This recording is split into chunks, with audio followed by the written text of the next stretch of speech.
We begin tonight with a threat by Labour leaders to embark on an indefinite nationwide strike if the federal government fails to transmit the new minimum wage structure to the National Assembly on or before December the 31st, 2018.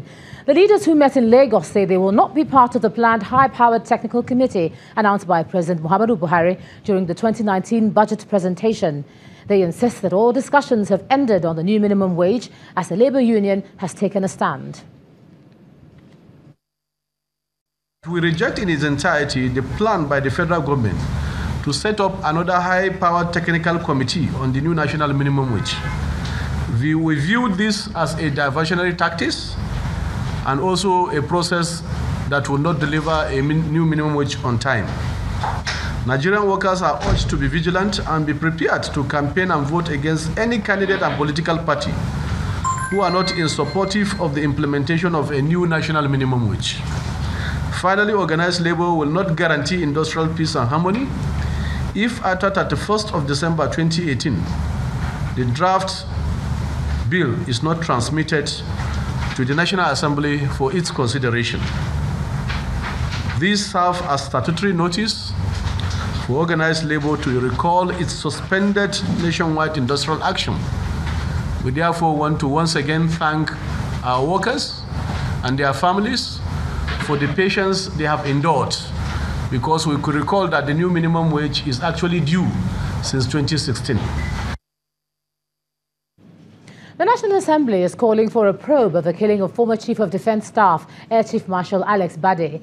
Two separate motions were moved in the Senate and the House of Representatives condemning the killing of the former Chief of Defence Staff, and lawmakers want the federal government to investigate the circumstances surrounding his murder. Our correspondent Linda Akigbe reports.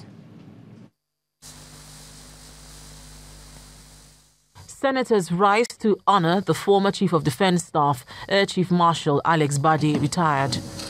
May his gentle soul rest in perfect peace. Amen. The former Chief of Defence Staff was shot and killed on Tuesday, 18 December, while returning from his farm along the Kefi-Jos Road, close to the Federal Capital Territory. Lawmakers eulogized the late Alex Bade, recalling his contribution to the armed forces. The Senate also knows that as a Chief of Air Staff, Alex Bade initiated optimizing local engineering, the OLE-1 and 2, to focus on developing indigenous unarmed aerial vehicle, UAV, and other weapon systems. I can testify his intervention in the Nigerian Institute of Air Technology in Kaduna, where he has built hostels and made the life of students better. They want those responsible for his murder to face the full wrath of the law. And what makes this sad is that the killers may never be found. They may never be found because this is not the first time we're having this kind of situation. The killers of Bola Ige have not been found. The killers of Funshaw Williams have not been found. The killers of Dekibo has also not been found. So we believe that time has come for us to ensure that when people kill others in Nigeria, that they must be found. The Senate is also asking security agencies to search and rescue Mr. Bade's personal staff who was abducted by his killers. In the House of Representatives, lawmakers asked the Inspector General of Police and the Director of the Department of State Services to investigate and unravel the murder of the former Chief of Defence Staff. The perpetrators of this crime on a person like a four-star general should be brought to book and they should face the consequences of their action. Lawmakers in the lower chamber also hold a minute's silence in honor of a late Air Chief Marshal Alex Bade. And may the gentle souls of all the departed rest in perfect peace. Linda Akibe, Channels Television News. Suspected armed bandits have attacked 3 communities in Birnin Magaji local government area of Zamfara state, where many residents are feared killed. Eyewitnesses say the gunmen opened fire on farmers who were harvesting sweet potatoes at Garden Haladu community on Wednesday evening. Police authorities have also confirmed the incident, and the spokesperson of the State Command says a special intervention force has been mobilized to the area and that normalcy has been restored. Eyewitnesses explained that the death toll from the attack is worrisome, while others who were seriously injured are receiving treatment at the Nasarawa Godel Hospital. 3 days after Amnesty International released a report indicting the federal government for allowing clashes between herdsmen and farmers to fester, the Minister of Information and Culture is criticizing the report, saying it lacks facts. At a news conference in Abuja, Alhaji Lai Mohammed listed the various steps taken by the federal government to control the clashes, including arrests and prosecution of suspects. He also says the federal government is studying a recent video which has indicted the Nigerian military of extrajudicial killing of Shiite protesters in Abuja. The minister, however, warns against actions that could diminish the morale of the Nigerian military. The Amnesty International, their latest report actually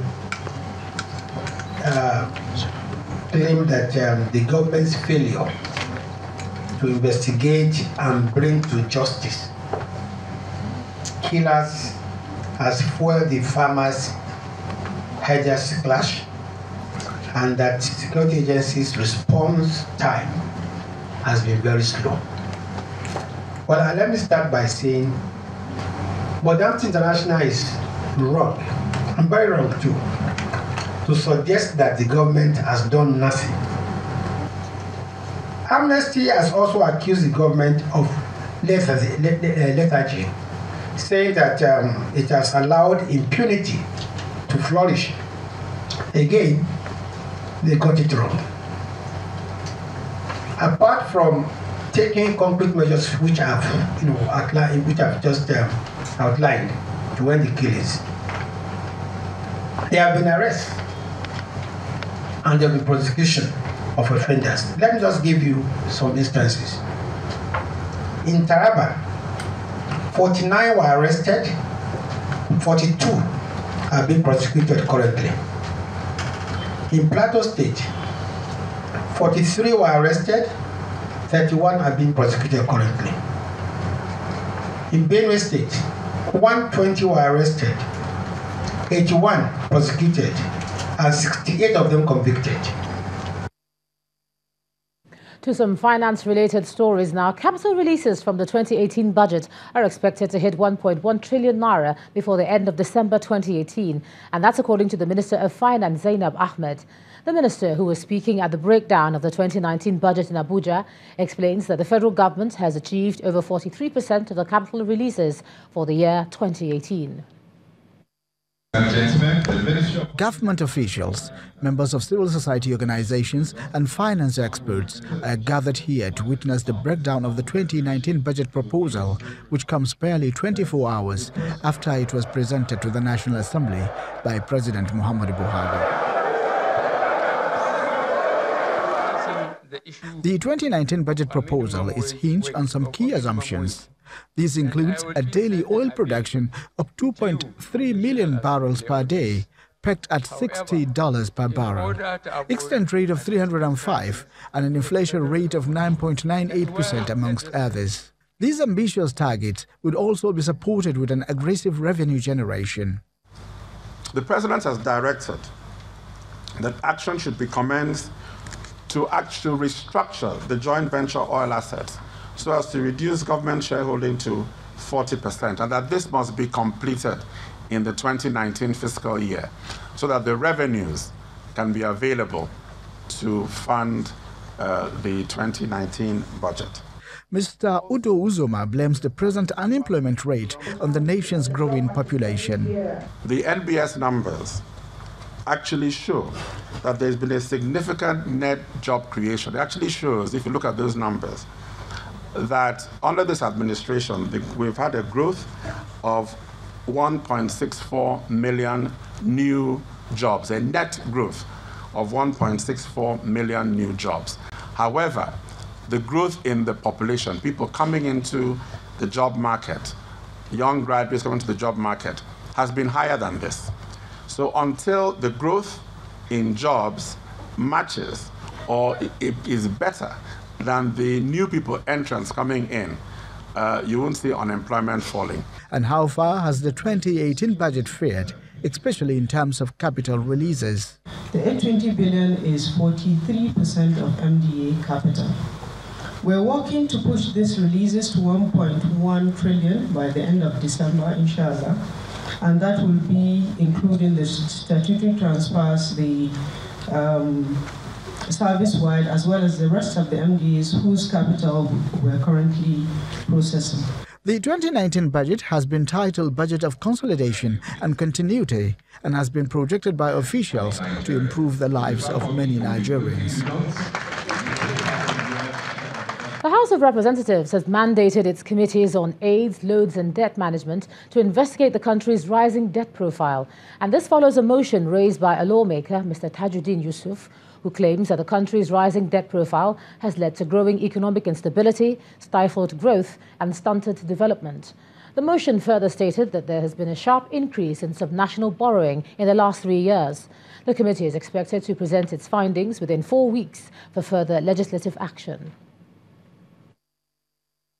Also aware of the further analysis of Nigeria's external and domestic debt, which revealed that the external debt grew to 17.8 billion in June 2018 from 10 billion in 2015, while domestic debt, which was at 8.39 trillion in June 2015, has risen to 12 trillion in 2018, representing an increase of about 7.6 trillion in 3 years.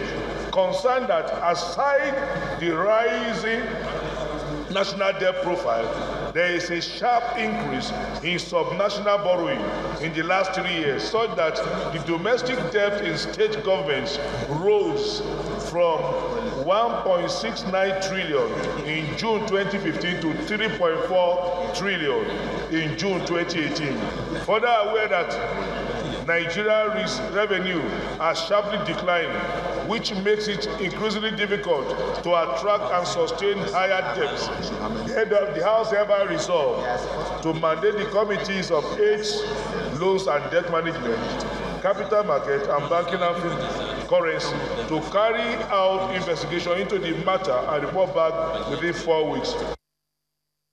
And staying with the legislature, a House of Representatives ad hoc committee, which is set up to investigate the legality of the Special Presidential Investigation Panel on Asset Recovery, is calling for the prosecution of the chairman of the panel, Okoye Ogbonobla. The chairman of the ad hoc committee, Aliyu Patigi, who laid the report before the House, said the committee indicted Mr. Ogbonobla for alleged forgery and abuse of office. The committee is also calling for the dissolution of the panel by the president and that his law degree should be withdrawn.